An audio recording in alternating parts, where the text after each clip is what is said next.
En este video vamos a presentar un enfoque particular para introducir el concepto de continuidad de una función en un punto y el concepto de límite de una función en un punto.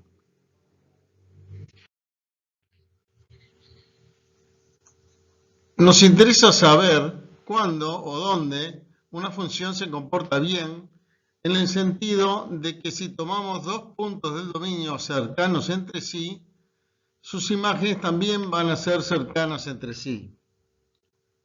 Es decir, que la función no da saltos bruscos al movernos de un punto a un punto cercano.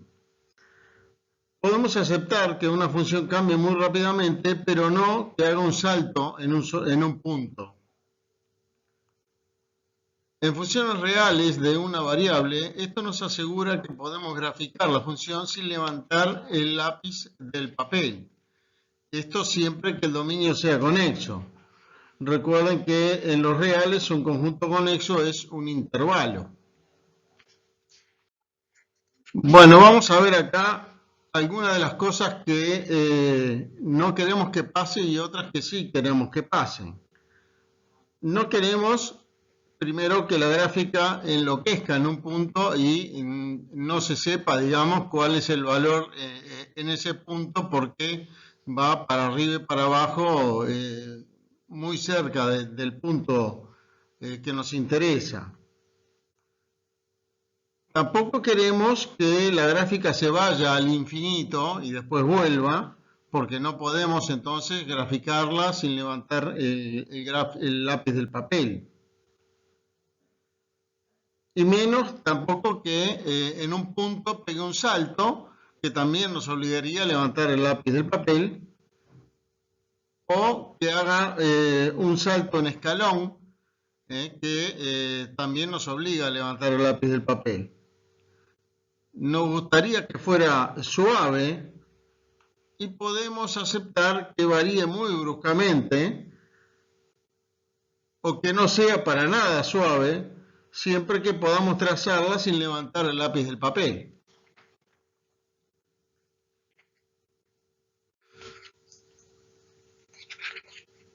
Vamos a ver qué le deberíamos exigir entonces a una función para poder afirmar que sea continua en un punto x sub 0. Si hubiera un salto brusco en el punto x sub 0 del dominio, entonces digamos de tamaño S, eso significa que muy cerca de x sub 0 va a haber puntos con imágenes que distan de f de x sub 0 en el valor S del salto o en más. Para evitar esta situación, para que una función sea continua en x sub 0, le vamos a pedir como condición de continuidad que en un entorno de x sub 0 no haya puntos del dominio cuyas imágenes se alejen de f de x sub 0 más que en un valor que llamaremos epsilon positivo. Cuando la función se porta bien, por más chico que sea este epsilon, siempre voy a poder encontrar un entorno de x sub 0 suficientemente pequeño para que todas las imágenes de f en un entorno disten de f de x sub 0 menos que epsilon. Esto no lo puedo lograr si hay un salto cuando epsilon es menor que el tamaño del salto. No queremos ni el más mínimo salto. ¿Qué pasaría si el tamaño del salto S es menor que epsilon?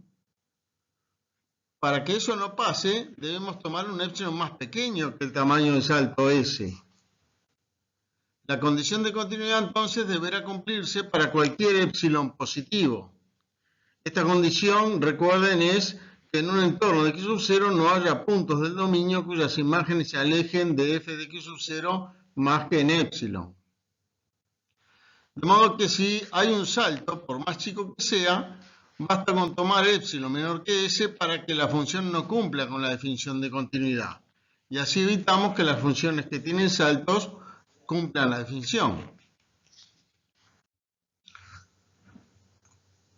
Pero ¿qué pasa si no hay salto, pero la función cambia muy rápidamente en x sub 0? Esos casos los queremos considerar continuos, porque los podemos graficar sin levantar el lápiz del papel. Si la función cambia muy rápidamente, se puede alejar de la imagen de f de x sub 0 más que epsilon. Es cierto, pero eso pasa si consideramos puntos que se alejan mucho de x sub 0. Si me acerco más a x sub 0, voy a encontrar puntos cuyas imágenes disten de la imagen de f de x sub 0 menos que epsilon. Entonces basta con elegir un entorno de x sub 0 lo suficientemente pequeño. ¿Cuán pequeño? Bueno, no lo sabemos, pero si no hay salto, va a existir algún entorno de x sub 0 en el cual no haya puntos del dominio cuyas imágenes se alejen de f de x sub 0 más que epsilon. Entonces, en nuestra definición, diremos que una función f es continua en un punto x sub 0 de su dominio si para cualquier epsilon positivo existe algún entorno de x sub 0 tal que las imágenes de los puntos de ese entorno que pertenecen al dominio distan de f de x sub 0 menos que epsilon. Obsérvese que en el entorno de x sub 0 podría haber puntos fuera del dominio, por ejemplo, si el dominio de f es un intervalo cerrado y x sub 0 es uno de sus extremos. O sea, si es un punto frontera del dominio.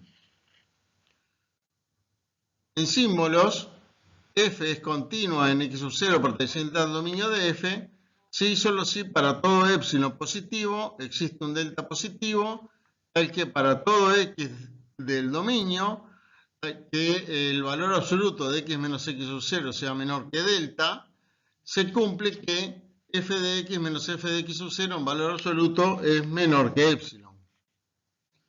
O bien, f es continua en x sub 0 perteneciente al dominio de f si y solo si para todo entorno de f de x sub 0 existe un entorno de x sub 0, tal que para todo x de la intersección entre el entorno y el dominio de la función se cumple que la imagen f de x pertenece al entorno de f de x sub 0. Cuando una función es continua en x sub 0, sus imágenes cerca de x sub 0 se mantienen cerca de f de x sub 0.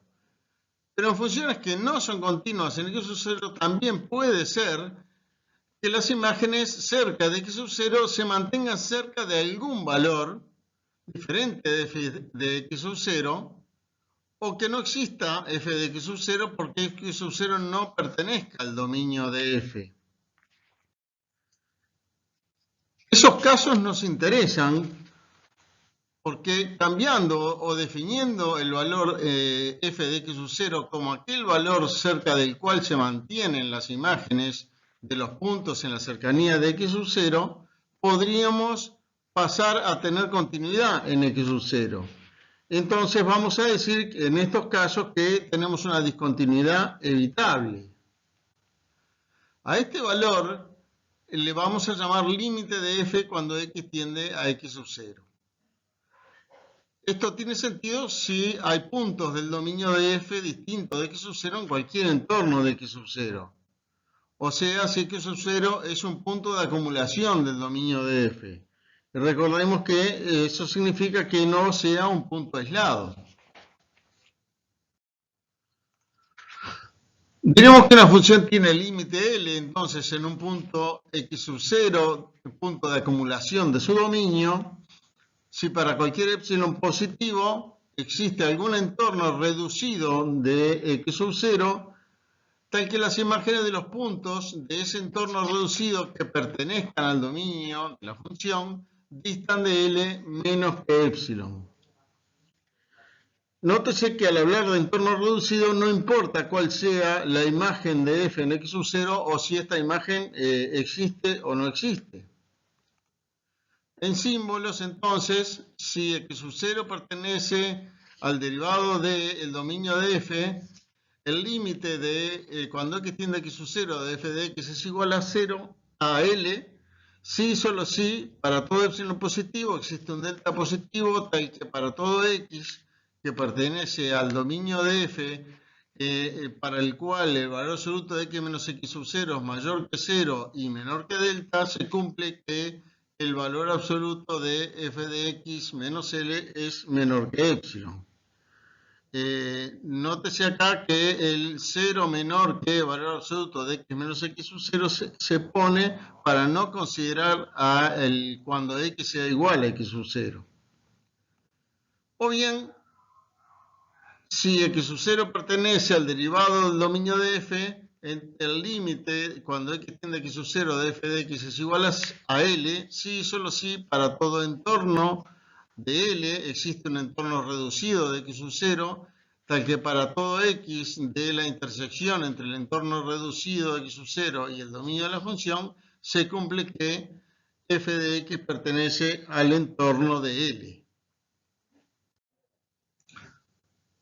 Si comparamos las definiciones de continuidad y de límite de una función f en un punto x sub 0 no aislado de su dominio, podemos ver que decir que f es continua en x sub 0 equivale a decir que el límite cuando x tiende a x sub 0 de f de x es f de x sub 0. En efecto, como x sub 0 pertenece al dominio de f, entonces f de x sub 0 va a pertenecer al entorno del mismo. Y como x sub 0 no es aislado, entonces x sub 0 pertenece al derivado del dominio, o sea, es un punto de acumulación del dominio. Entonces, si el límite cuando x tiende a x sub 0 de f de x es igual a f de x sub 0, eso implica que para todo entorno de L existe un entorno reducido de x sub 0, para que para todo x perteneciente a la intersección entre el entorno reducido y el dominio de la función, se cumple que f de x pertenece al entorno de f de x sub 0. Entonces, f de x pertenece al entorno de f de x sub 0 para todos los x que pertenezcan a la intersección entre el entorno de x sub 0 y el dominio de la función. En este caso, sin reducir, porque no es necesario, ya que f de x sub 0 va a pertenecer a ese entorno seguramente. Entonces, eso coincide con la definición de que f es continua en x sub 0. Y por otra parte, si f es continua en x sub 0, entonces para todo entorno de f de x sub 0 va a existir un entorno de x sub 0, el que para todo x que pertenezca a la intersección entre el entorno de x sub 0 y el dominio de la función, se verifica que f de x pertenece al entorno de f de x sub 0. Y por lo tanto, f de x va a pertenecer al entorno de f de x sub 0 para todo x que pertenezca a la intersección entre el entorno reducido y el dominio, ya que si se cumplía para todo el del entorno, para el entorno reducido también, que tiene un punto menos. Y eso coincide con la definición de que el límite de cuando x tiende a x sub 0 de f de x es f de x sub 0.